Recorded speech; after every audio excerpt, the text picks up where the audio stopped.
Bismillahirrohmanirrohim. Assalamualaikum warahmatullahi wabarakatuh dan semangat pagi. Pada kesempatan pagi ini kita akan melanjutkan kembali mengerjakan soal dari pelajaran praktikum akuntansi perusahaan manufaktur di mana ini terkait materi harga pokok pesanan. Di video sebelumnya, di bagian 2, kita sudah menghitung untuk buat jurnal. Kita telah membuat jurnal untuk tanggal 16 terkait dengan biaya gaji dan upah yang dibayarkan kepada karyawan. Nah, sekarang pada tanggal berikutnya, tanggal 17 adalah soalnya sumbangan pajak penghasilan dan dana pensiun ditanggung perusahaan dialokasikan kepada setiap fungsi berdasarkan jumlah gaji dan upah ya, dengan perincian pajak penghasilan 2 juta dan dana pensiun 1.500.000. Semua pajak penghasilan dana pensiun sudah disetorkan ke kas negara melalui lembaga yang berhak. Nah, sudah disetorkan ke bank. Nah, ini berarti jurnal yang sudah kita buat di video sebelumnya ini sebetulnya adalah tanggal 17. Ya, karena di sini sudah disebutkan di soalnya. Kalau yang terkait sebelumnya tentang gaji, memang kalau di dalam manufaktur biasanya membuat perhitungan gaji itu selalu dibuat rinciannya, membuat perhitungan gajinya dulu, habis itu dibuat alokasi gajinya kemana saja, baru dibayarkan gaji tersebut. Nah, seperti itu. Oke, kalau udah, kita lanjut ke tanggal 18.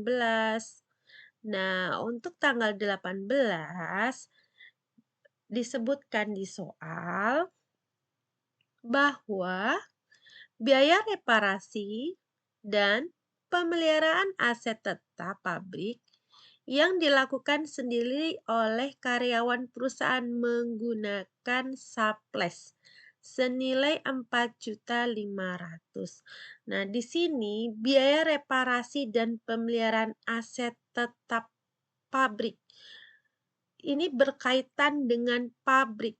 Maka akun yang kita gunakan untuk tanggal 18 ini jurnalnya karena kan berkaitan dengan pemeliharaan pabrik ya, biaya reparasi pemeliharaan aset tetap pabrik. Jadi itu akunnya adalah akun kita gunakan yang ini.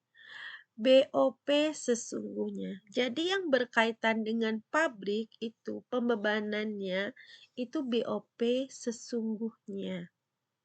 Nah, seperti ini. Langsung angkanya dibaca di sini. Di sini disebutkan kalau biaya reparasi pemeliharaan aset tetap pabrik dialokasi oleh karyawan perusahaan menggunakan akun supplies ya.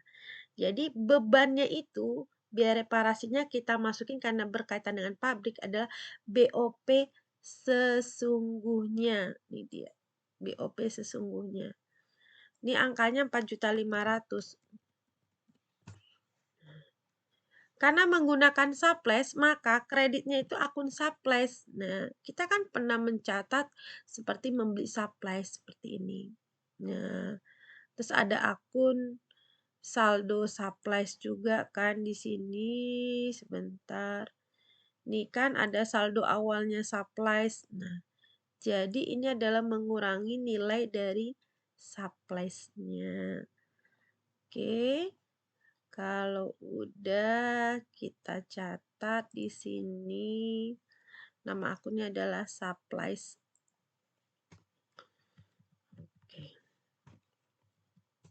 Oke, lalu berikutnya lagi pemakaian supplies. Nah, pemakaian supplies kalau untuk pabrik itu menggunakan akun bebannya ke BOP sesungguhnya. Nah, tapi kalau pemakaian supplies untuk bagian pemasaran, maka kita buat akunnya ke beban pemasaran. Nah, berarti beban pemasaran 3 juta. Lalu kemana lagi? Di sini ada pemakaian surplusnya ke bagian administrasi dan umum. Berarti beban administrasi dan umum.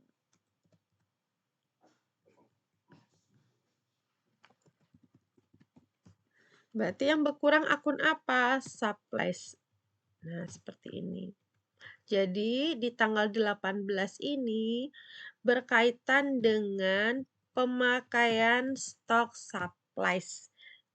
Jadi, jurnalnya disesuaikan. Kalau berkaitan dengan pabrik, maka akunnya BOP sesungguhnya. Namun apabila berkaitan dengan bukan pabrik kayak pemasaran, bagian pemasaran, ya berarti beban pemasaran. Lalu kalau berkaitan dengan administrasi dan umum yang menggunakan akun bebannya itu ke beban administrasi dan umum. Untuk akun supplies-nya ini sendiri kalau bikin jurnal ini boleh digabungin jadi satu, kreditnya langsung supplies itu juga boleh, nggak masalah. Jadi kalau mau digabungin juga nggak masalah, bisa juga. Karena ini masih dengan satu tanggal. Ini kalau bikin jurnal yang terpisah. Kalau mau digabungin, ini juga bisa seperti ini.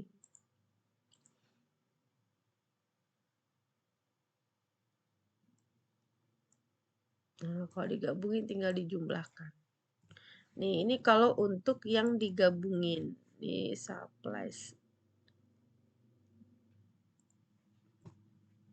Ini kalau jurnalnya digabungin ya. Kalau yang tadi versi terpisah bikin jurnalnya. Nggak masalah. Kenapa? Sama-sama kreditnya kalau dijumlah supplies-nya adalah 12 juta. Oke, kita lanjut lagi ke tanggal 20.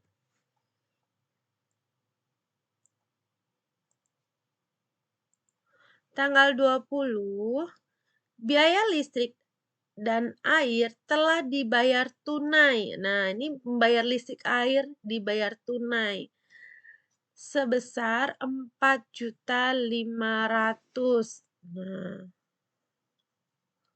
dengan perincian, ada rinciannya untuk biaya listrik dan airnya ini. Untuk biaya rincian di sini, di mana biaya listrik ini untuk bagian pabrik itu adalah 2.700.000. Lalu untuk bagian pemasaran itu adalah ya 900.000. Lalu untuk bagian administrasi dan umum adalah 900.000. Maka kita juga akan menjurnal sama seperti tadi. Kita akan memisahkan mana yang termasuk bagian pemasaran, mana yang bagian administrasi dan umum, mana yang digunakan untuk pabrik. Jadi disesuaikan dengan pengeluaran yang kita lakukan. Tidak semua satu akun. Kadang kalau misalnya di dalam daftar akun, misalnya bagian pemasaran, itu juga ada misalnya kalau akunnya beban listrik dan air. Nah, bagian administrasi umum juga ada beban listrik dan air. Jadi disesuaikan dengan pos-posnya masing-masing biar tahu berapa nilai pengeluarannya per bagian. Oke, kita lanjut jurnalnya. Karena di sini adalah bagian pabrik, maka jurnal yang digunakan, akun yang digunakan itu adalah BOP sesungguhnya. Nah, ini akunnya. Berarti nilainya adalah 2.700.000. Ini adalah biaya listrik dan air. Nah, karena biaya listrik dan air ya berarti menggunakan pastinya beban listrik dan air. Tapi di bagian pemasaran. Jadi kita buat aja beban pemasaran. Ya, jadi kalau biasanya ada daftar akun nih, ada nama bagian pemasaran, di bawahnya didetilkan lagi listrik dan air. Nah, berarti akun itu yang kita gunakan. Tapi karena di sini nggak disebutkan akunnya, ya sudah kita masukin ke dalam akun langsung beban pemasarannya. Jadi kita langsung ke akun, terus ada bagian administrasi dan umum. Oke, ini nilainya 900.000. Ini juga. Karena membayar listrik dan airnya ya tunai, ya pastinya kalau tunai itu ya pastinya menggunakan kas.